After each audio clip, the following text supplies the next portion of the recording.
सिखा रही हूँ कि √2, √3, √5, √7 इन नंबर्स को हम नंबर लाइन पे कैसे रिप्रेजेंट करते हैं। तो इसके लिए हमें सबसे पहले एक सीधी लाइन खींचनी है।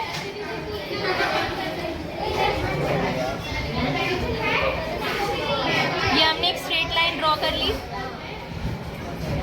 इसकी लेंथ कुछ भी हो सकती है, ठीक है। अब आपको क्या करना है, एक कॉन्सेप्ट समझना है कि जो एक स्क्वायर होता है ना, एक स्क्वायर जो होता है उसमें अगर ये वाली साइड 1 सेंटीमीटर की 1 यूनिट की है और ये वाली साइड भी 1 यूनिट की है, तो डायगोनल कितनी लंबी होगी, डायगोनल की लंबाई क्या होगी। तो देखो क्योंकि 90 डिग्री होता है तो पाइथागोरस थ्योरम ये कहती है कि जो डायगोनल होती है ना, हाइपोटेनस जो होती है, इसका स्क्वायर बराबर होगा base square plus perpendicular square के। अच्छा, हाइपोटेनस का स्क्वायर, हाइपोटेनस की वैल्यू तो हमें निकालनी है। बेस कितना है 1 का स्क्वायर, परपेंडिकुलर कितना है 1। अच्छा, 1 का स्क्वायर 1 प्लस 1, तो हाइपोटेनस का स्क्वायर हो गया 2। तो हाइपोटेनस की वैल्यू कितनी आ गई, ये स्क्वायर इधर आएगा तो रूट बन जाएगा। यानी अगर हम बेस और परपेंडिकुलर 2, समझ आया। तो अभी हमें यहाँ पे ना नंबर लाइन पे सबसे पहले लेनी है 0, ये 0 ले ली। अब यहाँ पे आप चाहो तो 1-1 सेंटीमीटर ले सकते हो या ज़्यादा डिस्टेंस भी ले सकते हो, पर उसे हम 1 यूनिट मानेंगे। जैसे कि मैंने यहाँ पर 3 सेंटीमीटर को 1 यूनिट माना है, ये 3, 4 आप अपनी मर्जी से कुछ भी ले सकते हो, ठीक है। देखो ये जो गैप है मैंने क्यों ज़्यादा लिया है वो अभी आपको समझ आएगा, क्योंकि हमें कुछ कंस्ट्रक्शन करनी है तो वो हमारे लिए आसान होगा करना अगर हम थोड़ा डिस्टेंस ज़्यादा रखेंगे, ठीक है। तो ये हमने लिया, यहाँ पे हम लिख देंगे 1, ये 2 और ये 3, ये क्या है, यूनिट है।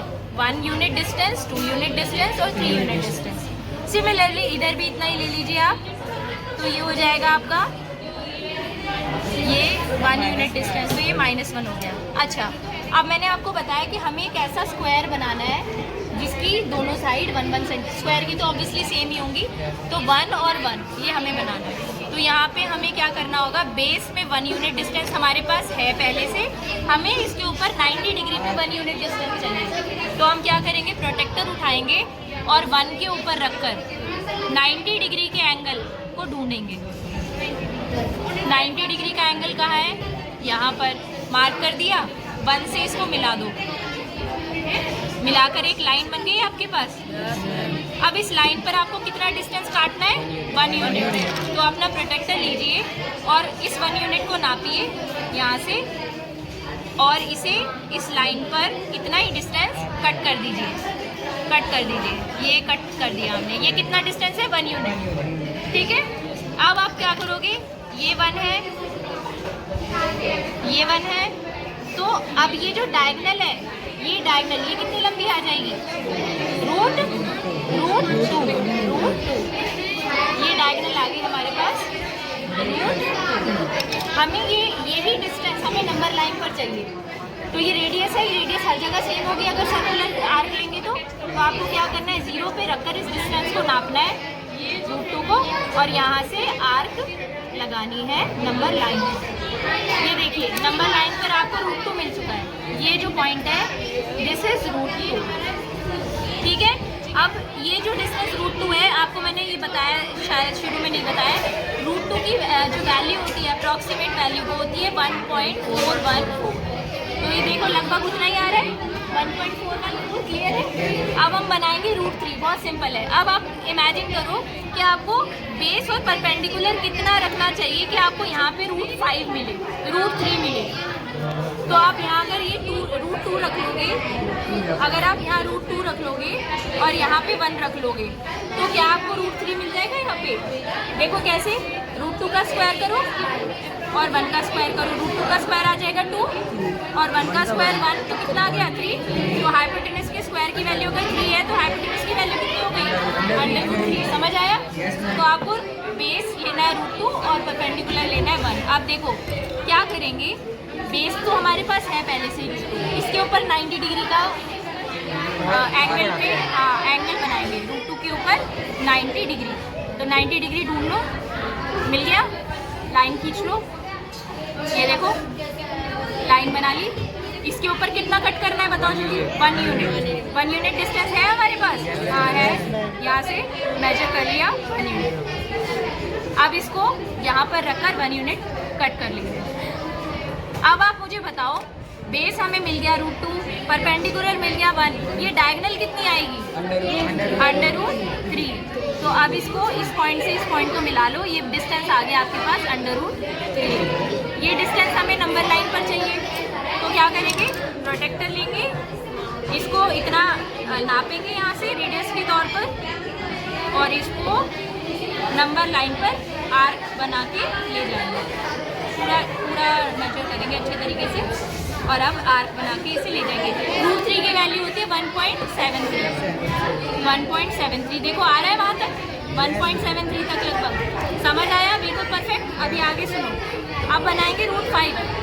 अब मुझे बताओ, √5 के लिए आपका बेस और परपेंडिकुलर कितना होना चाहिए कि आपको यहाँ पे √5 मिले? तो अगर आप बेस को, हाँ वेरी गुड, √3 और √2, √3 और √2। तो √3 तो हमारे पास है पहले से, इसी के ऊपर √2 ले लेते हैं, 90 डिग्री और बना लेते हैं। इरेजर देना। देखिए √3 तो हमारे पास ऑलरेडी है, √3 है हमारे पास है। हमें इसके ऊपर परपेंडिकुलर चाहिए √2, तो हम क्या करेंगे? सबसे पहले 90 डिग्री का एंगल ढूंढेंगे इसके ऊपर, √3 के ऊपर रखकर 90 डिग्री मिल गया। लाइन बनाओ 90 डिग्री की, सीधी लाइन बनेगी बिल्कुल इसके ऊपर। ये देखिए यहाँ से ये बन गई। अब इस पे मुझे बताओ, इस पे कट कितना लगाना है? 1 यूनिट। ना ना ना ना ना ना ना √2। हाँ ये लिया था ना हमने, बेस और परपेंडिकुलर √3 और √2। तो √3 तो है, इसके ऊपर √2 बनाना है। तो √2 डिस्टेंस है क्या हमारे पास? ये रहा, ये √2 था, ये वाला डिस्टेंस √2 था। तो इतना ही यहाँ से आपको कट करना है, यहाँ पे कट कर दीजिए, मिल गया। ये है √2। अब ये जो यहाँ से यहाँ तक डायगोनल मिलेगी, हाँ ये जो डायगोनल है ये कितनी लंबी होगी? √5 आ गया बनाना। ये देखिए √5। अब इसको हमें नंबर लाइन पर लाना है। अच्छा √5 की वैल्यू मैं पहले बता देती हूँ, होती है 2.25। ठीक है, तो अब इसे यहाँ मेजर कर लीजिए रेडियस की तरह, और एक आर्क नंबर लाइन तक ले जाइए। सॉरी इसे मेजर कर लीजिए, ये यहाँ से। ठीक है, अब इसे नंबर लाइन पर ले जाइए। 2 से आगे आएगा, ये 2.25 है ना, देखो ये आ गया, बिल्कुल सही बना है। तो नंबर लाइन पर ये रहा हमारा √3 और ये रहा √5। आगे ढूंढना, समझ में आ गया सबको? Very good. ऐसे आप √7, √11 जो आप बनाना चाहते हो स्पाइरल बनेगा, वैसे सारे बना सकते हो। क्लियर है?